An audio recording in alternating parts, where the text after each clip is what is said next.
Anda kembali dalam Special Report, kita lanjutkan kembali berbincang bersama dengan Pak Nur Asia Sandiaga Uno. Pak Nur, kita tahu kan aktivitas Bang Sandi ini padat sekali, Anda pun demikian. Kabarnya Anda punya kiat khusus, menyiapkan minuman khusus untuk Bang Sandi setiap harinya supaya fit menghadapi masyarakat, mendengarkan masyarakat hingga pada hari pencoblosan. Iya, betul sekali. Karena Bang Sandi itu kan selain dia aktif ya olahraga, dia juga aktif di luar. Jadi saya pikir untuk mencegah supaya imun ya badannya, vitamin C dengan antioksidan. Jadi saya buatin infuser water pakai lemon dan kasih madu ya supaya memang lebih fit aja ya. Jadi dan itu menjadi daily rutin ya jadinya. Ciri-ciri khasnya. Ciri khasnya seorang Pak Nur untuk memberikan dukungan bagi Bang Sandi begitu. Yang ingin saya tanyakan di penghujung segmen tadi adalah bagaimana peran Pak Nur nanti, karena Bang Sandi jika pada akhirnya memang tidak ada arang melintang ya, tidak ada sengketa di MK, kemudian penetapan tanggal 4 atau tanggal 5 Mei mendatang begitu akan segera nanti dilanjutkan ke fase pelantikan begitu. Wakil Gubernur definitif.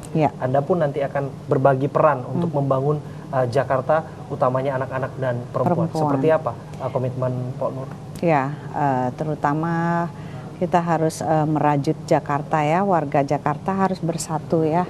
Karena memang tidak bisa kalau kita tidak bersatu. Jadi kita harus pendekatan dengan semua kalangan ya, yang memang kita harus rangkul dari awal pun memang itu sudah rencana kita. Termasuk curhat-curhatan tadi dengan Bu Happy salah satunya.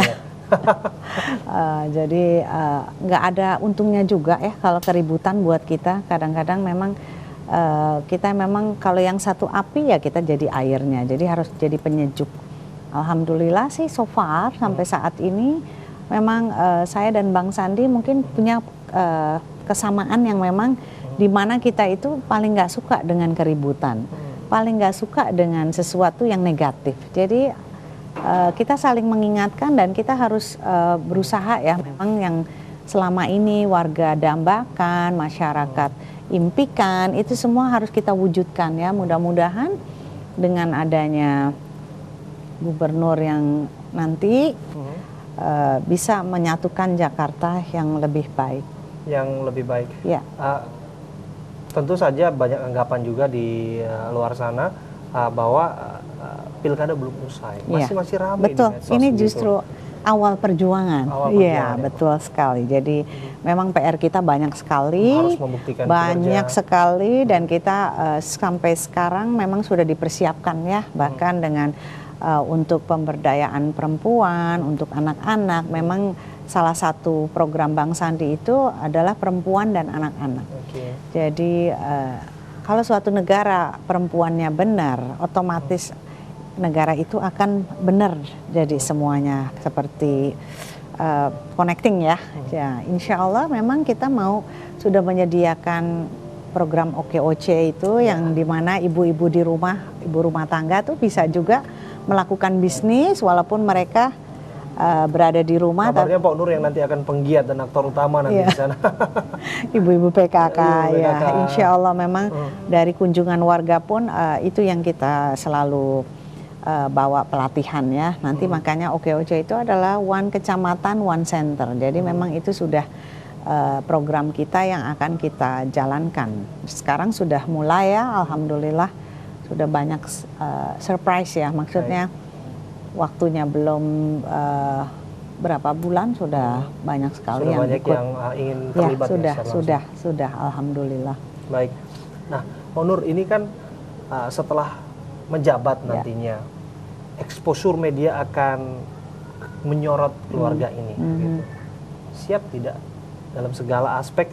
Pilkada saja kan kita sudah lihat seperti apa mata media mengawasinya. Kemudian ketika nanti sudah terpilih, bagaimana sosok Pak Nur, kesiapannya dan keluarga untuk menghadapi media dan juga masyarakat ya, apapun akan bisa menjadi komentar. Gitu.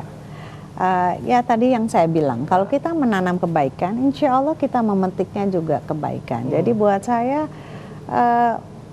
nobody perfect ya, saya pun juga manusia biasa. Tapi selama kalau kita tidak berbuat hal yang aneh-aneh, kenapa kita harus takut gitu?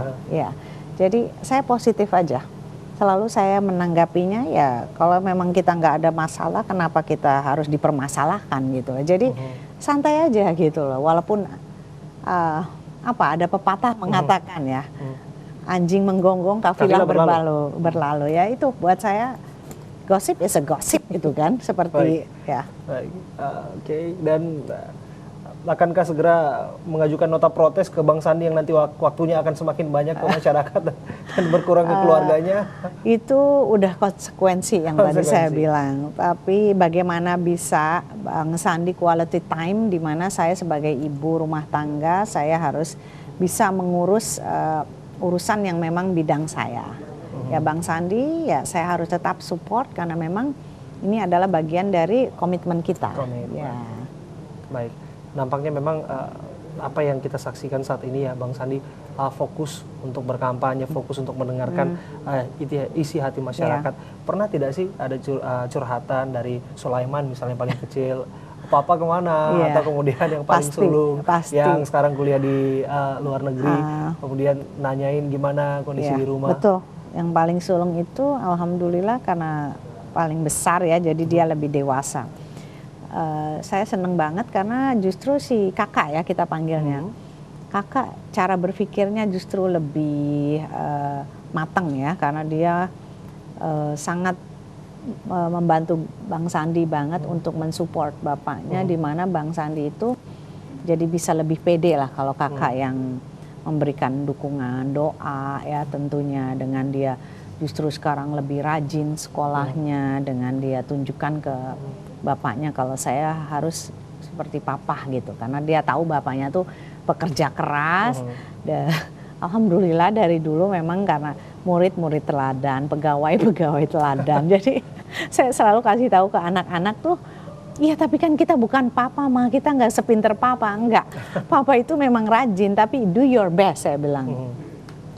Nanti bagaimana hasilnya, yang penting kamu udah coba yang terbaik gitu. Jadi nggak perlu harus hasilnya 100 kayak papa. Papa itu orangnya karena memang perfeksionis ya. Jadi Bang Sandi itu dulu kenapa saya tertarik pertama kali abang saya ngomong itu, padahal dia sering banget datang ke rumah tapi saya nggak pernah ketemu. Nah yang paling lucu begitu ibu saya cerita, itu mobil kamu dititip di mana? Ya di rumah teman saya mah, dia tuh orangnya ini banget, pinter banget. Saya cuma dengar itu, oh biasa lah ya. Tapi yang bikin saya kaget, surprise, iya dia kalau dapat angka 10 kurang atau 9 itu badannya panas. Hah? Kayak apa ini orang? Kok kita aja dapat 8 udah seneng gitu ya, dapat B. Kok ini dapat A minus gitu masih yang badannya panas. Aneh juga ini orang. Nah, jadi iya, jadi memang dia itu hard work. Kerja keras memang sangat gigih gitu. Itu yang kita harapkan untuk warga Jakarta. Terakhir singkat saja, Pak Nur, harapan Anda untuk warga Jakarta, karena lagi-lagi jika ada kesempatan seperti ini kita akan biarkan pesan damai, pesan persatuan itu tetap terjaga, terjalin pasca pilkada DKI Jakarta. Terima kasih untuk warga Jakarta yang sudah memilih gubernur yang sekarang, karena memang disinilah justru kita harus membuktikan Jakarta akan lebih baik, lebih aman, lebih damai, dan kita harus bersatu semua ya. Karena dengan kita bersatu, NKRI Indonesia akan bisa menjadi negara yang hebat ya. Baik, Nur Asia Sandiaga Uno, terima kasih sudah berbincang bersama kami pada malam hari ini. Terima kasih sudah menjamu kami sebagai tamu di rumah Anda, bersiaran langsung di Jakarta Selatan di kediaman dari Pak Sandiaga Uno. Dan pemirsa, kita dengarkan tadi apa yang disampaikan oleh Bu Nur Asia. Tentu saja harapan kita pilkada sudah usai, kemudian friksi-friksi bisa kita sudahi bersama. Kita nantikan kita bersama menuju ke Jakarta yang lebih baik. Saya Abraham Silaban undur diri, terima kasih. Sampai jumpa.